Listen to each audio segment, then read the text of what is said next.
হে জগতবাসী, আজ আমি শামীম আলী চিশতি আপনাদের সামনে যে আলোচনাটি নিয়ে আসলাম সেই আলোচনাটি হলো যে যদি কেউ মাটিতে সেজদা করে এই সেজদা করাটা হারাম হয়ে যায়। কেন হারাম হয়ে যায় এই বিষয়ে আজকে আপনাদের সামনে এই আলোচনাটি করব। যেমন আমরা এই পৃথিবীতে সৃষ্টি হয়েছি কেন? আল্লাহ কোরআনে একটি আয়াতে আল্লাহ বলেছেন, ওয়াল্লাযী খালাকাল মাউতা ওয়াল হায়াতা লিয়াবলুওয়াকুম আইয়ুকুম আহসানু আমালা ওয়া হুয়াল আজিজুল গাফুর। অর্থাৎ আল্লাহ বলেছেন, আমি মানুষের মৃত্যু ও জীবন সৃষ্টি করিয়েছি পরীক্ষা করার জন্য। তোমাদের মধ্যে কে কর্মে উত্তম, তিনিই পরাক্রমশালী ও ক্ষমাশীল। তবে আজকের এই আলোচনাটি অবশ্যই একটু মনোযোগ সহকারে শুনবেন। সেই কথাটি হলো, মানুষ যদি মাটিতে সেজদা করে আর এই সেজদা করা হারাম হয়ে যায়, তখনই সেই সেজদাটা যে আল্লাহ যদি না পায়। মাটিতে সেজদা করেছি, এই সেজদাটি মাটিতেই রয়ে যাবে। এই সেজদা যদি মাটিতে করে থাকি, এই সেজদার ভার মাটি নিতে পারবে না। তখন মাটি থেকে আমরা আরও উল্টা অভিশপ্ত হব। এই সেজদা তো একমাত্র আল্লাহ পাবে। তবে এই সেজদা আমি মাটিকে কেন দেওয়া হলো? তখন মাটির যে একটা অভিশাপ আছে, অভিশাপ কেন দিবেন? যে মাটিকে যখন আমরা সেজদা করব, তখন মাটি সহ্য করতে পারবে না সেজদার যে একটা ভার। কেননা এই সেজদার একমাত্র মালিক আল্লাহ। তাহলে আমরা যখন মাটিতে সেজদা করি, এই সেজদা যে আল্লাহ পাইল, এর কি প্রমাণ? আমরা কি এত জীবন নামাজ পড়েছি, এই সেজদাটা কি আল্লাহকে দিয়েছি? আল্লাহ কি এই সেজদাটা পাইলেন কি পাইলেন না? এটা কি আমরা কখনো প্রমাণ করেছি? বা আল্লাহ কি কখনো বলেছে যে হ্যাঁ, তোমার সেজদাটা আমি পেয়েছি? আচ্ছা, তো এখন আমরা বলতে পারি যে আমরা মাটিকে সেজদা করি না। আমাদের মাথাটা আল্লাহর দিকে ঝুঁকাতে হয়। আল্লাহর দিকে ঝুঁকাতে হয়, ঝুঁকাতে গিয়ে মাটিতে আমাদের কপালটা ঠেকে যায়। তখন আমাদের উদ্দেশ্য আল্লাহকেই করেছি, ভালো। কিন্তু আল্লাহকে যে করেছি, এখন এই সেজদাটা কি আল্লাহ পাইল কি পাইল না, এটা কি আমরা কখনো জেনেছি? আচ্ছা, আরও একটি বিষয় হলো যে আমরা আল্লাহকে সেজদা করি, কিন্তু সেজদাটা যখন আমি এত বছর করেছি, তখন আল্লাহ যে সেজদাটা পেয়েছে এর অবশ্যই নমুনা নবী রাসূলদের মাধ্যমে আল্লাহ বলেছেন, বা এমনও ব্যক্তি পৃথিবীতে সেজদা করেছেন, তখন এই সেজদাটা আল্লাহ বলেছে, তোমার সেজদা আমি কবুল করলাম।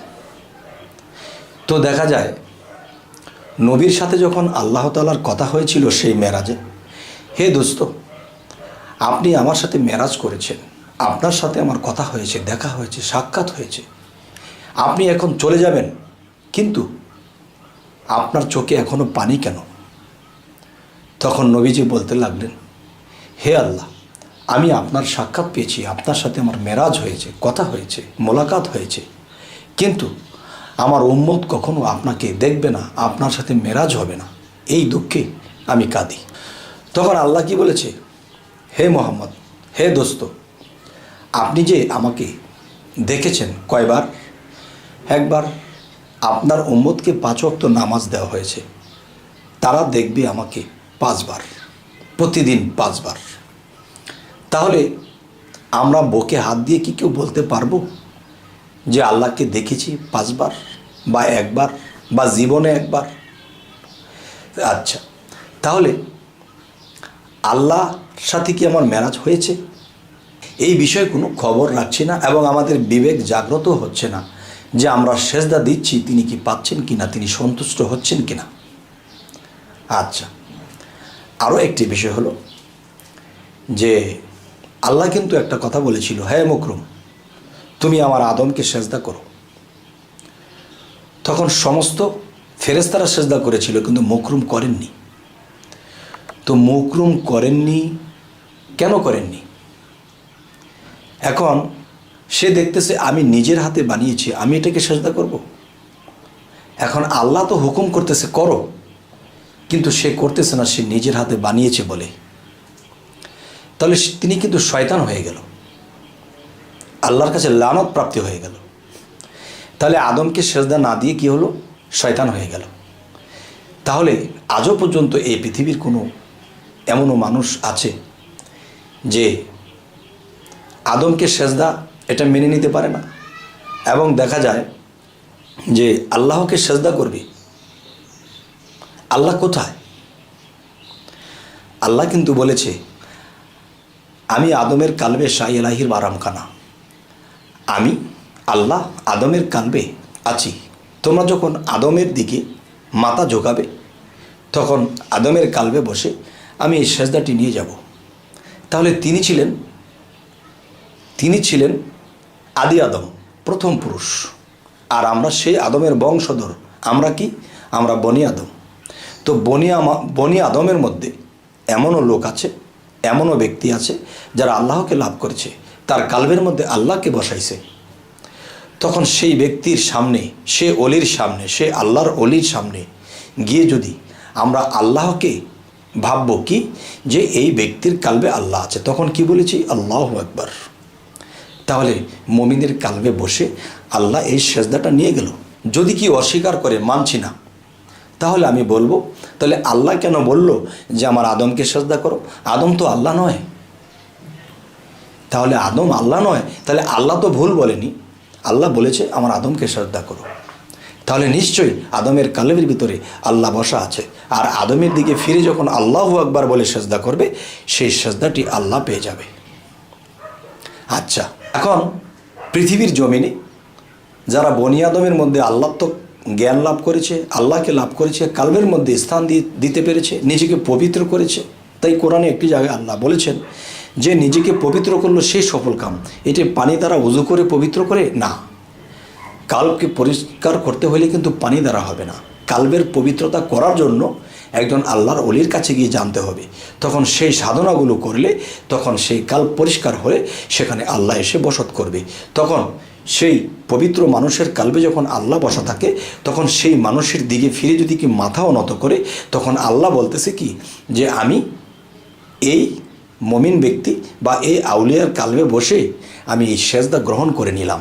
আর এটার প্রমাণ আদমকে সেজদা করতে বলেছে, এটাই হলো তার আসল প্রমাণ। তাহলে আল্লাহ নিরাকার, তাহলে আল্লাহকে দেখব কি করে?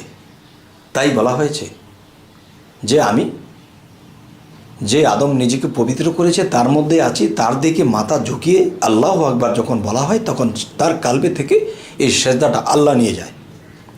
তাহলে এটা দেখাশোনার মধ্যে আমরা সেজদা করলাম, আর এই সেজদা যে কবুল হলো তার প্রমাণ, সেই সেজদা কবুল হওয়ার প্রমাণ হলো তখন তার মধ্যে আল্লাহ থেকে সে আউলিয়ার হাত দিয়ে তার মাথাটা যখন উঠিয়ে দেবে যে বাবা তোমার প্রতি আমি সন্তুষ্ট, তখন সেই আউলিয়ার মুখ দিয়ে বান্দার সেজদা কবুল করে নিল, হাত দিয়ে ধরে কবুল করে নিল। এটার আরও একটা প্রমাণ আমি আপনাদেরকে দেব, সেটি হলো কি সূরা ফাতা 10 নম্বর আয়াত। সূরা ফাতা 10 নম্বর আয়াতের মধ্যে আল্লাহ কি বলেছে? হে রাসূল, আপনার হাতের উপর যারা হাত দিয়েছে তাদেরকে বলে দিন তাদের হাতের উপরে আমি আল্লাহর হাত আছে। সুবহানাল্লাহ। তাহলে আল্লাহ কি যে কথাটা বলল যে একজন আউলিয়ার হাতে হাত দিলে তা সেই হাতের উপর আল্লাহর হাত আছে, তাহলে এটা প্রকাশ্য। তাই একটা কথা বলা হয়েছে আধ্যাত্মিকে যে প্রকাশ্য মানব ছবি গুপ্ত নিরঞ্জন। প্রকাশ্য মানব ছবির ভিতরে গুপ্ত নিরঞ্জন যখন বিলীন হয় তখন সেই মানুষের মধ্যে আল্লাহ লয় হয়ে গেছে। তখন সেই মানুষের দিকে ফিরে যদি আমরা মানুষ আকবর বলি, পীর আকবর বলি, তাহলে আমরা কাফের হয়ে যাব। আর যদি আল্লাহু আকবর বলি তাহলে সেই মানুষের কালবে বসে আল্লাহ আপনার আমার সেজদাটা গ্রহণ করে নিলেও। এখন যে কথাটি বলবো যে আল্লাহকে দেখিনি, আল্লাহকে চিনিনি, আল্লাহকে জানিনি, যখন আমরা মাটিতে সেজদা করব, এই মাটি আমাদের এই সেজদার ভার নিতে পারবে না, আমরা অভিশপ্ত হব। আর যদি বুঝি যে হ্যাঁ আমরা মাটির দিকে ফিরে যখন মাথা ঝুঁকিয়েছি, মাথা ঝুঁকালে আমার মাথাটা মাটির দিকে যায়, আমার মনের উদ্দেশ্য আল্লাহকে সেজদা করেছি, তাহলে আল্লাহ কি বলেছে? এই পৃথিবীর কোন জায়গায় আল্লাহ থাকে? আল্লাহ কি এই কথা বলেছে যে আমি পূর্বে থাকি, পশ্চিমে থাকি? আল্লাহ বলেছে আমি বিরাজ সারা বিশ্বময়, বিশ্বের ভিতরে এবং বিশ্বের বাহিরে আমি বিরাজমান। কিন্তু থাকি সেই জায়গাটা হলো কি? মমিনের কাল্ব। একমাত্র আল্লাহর বন্ধু যারা, তাদের কাল্বের মধ্যে আল্লাহ বাস করে এবং সেই বন্ধুর মুখে আল্লাহ কথা বলে। সুবহান আল্লাহ। তাই আমি বলবো, সেই বন্ধু হকবর বলা যাবে না, ফির হকবর বলা যাবে না, মানুষ হকবর বলা যাবে না, আদম হকবর বলা যাবে না। আল্লাহ আকবার বলে যখন আমি সেজদা করব, তখন সেই আদমের কালবে বসে আল্লাহ আমার এই সেজদা গ্রহণ করবে। আর যদি সামনে কোনো আকার নেই, এখন যদি বলি না আল্লাহ তো নিরাকার, আল্লাহকে দেখা যায় না।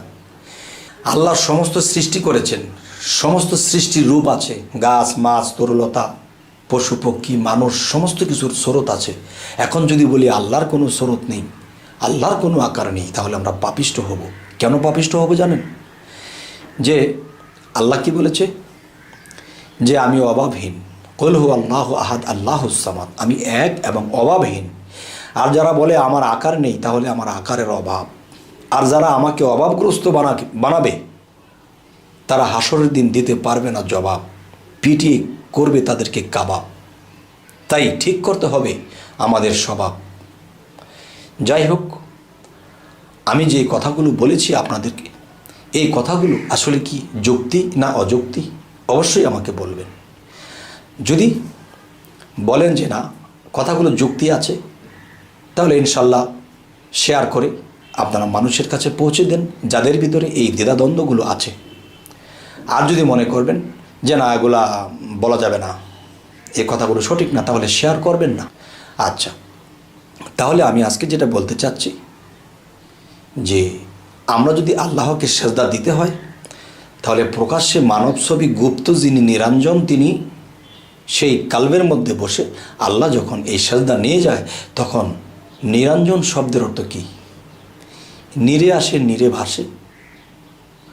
এরপরে কোনো মুমিন নিজেকে পবিত্র করলে তার কালবের মধ্যে আসে, তখন সেই রূপ যখন আমার চোখে ভাসে, তখন সেই রূপে আল্লাহ মিশে কোনো একদিন কারো জীবনে মেরাজ ঘটে যায়, আল্লাহর সাক্ষাৎ ঘটে যায়। তাই আমাদের এই আলোচনা যদি আপনাদের ভালো লাগে, তো অবশ্যই সাবস্ক্রাইব করে রাখুন। পরবর্তীতে আমাদের ভালো ভালো ভিডিওগুলো যেন আপনাদের কাছে পৌঁছে যায়। তো আজ এই বলেই রাখবো। সকলেই ভালো থাকবেন। আল্লাহ হাফিজ।